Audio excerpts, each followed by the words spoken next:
Hello guys, good morning, happy Sunday po. Ayan, so nandito tayo ngayon sa aming kamotihan. Ayan, ito guys, tingnan natin. Ayan, nakaraan guys yung aming pechay. Ayan, ngayon naman ay kamote. Ayan, baka mamaya kamote na naman ang ulamin namin. Ayan guys, kaya mahahaba siya. Hindi siya malalaki yung ano, pero mahaba yung mga tangkay niya. Ayan, gusto ko sana yung ano, magaganda rin yung ano niya. Ayan.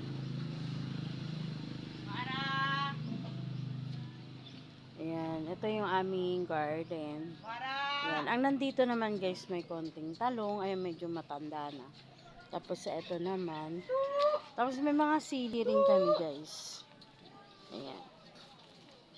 Ayan, tour ko lang kayo sa aming garden.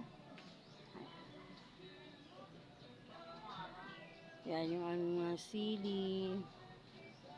Ayan, Taiwan. Ayan. Ito guys. Ayan. Then, papaya namin ay medyo ano. Pero dwarf siya guys. Ayan, mamumunga na rin siya. Ayan, nakita niyo. Ayan. So, dito lang. Sa gilid lang to ng bahay namin guys. Ayan. Pero dati talaga ito, kamutihan to.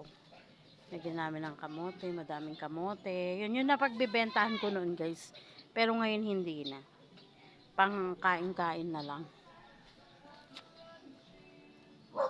Ayan. Thank you for watching guys. This is Mamita Leticia B Vlog ng Dalangiri, Orbiston, Pangasinan. Ayan.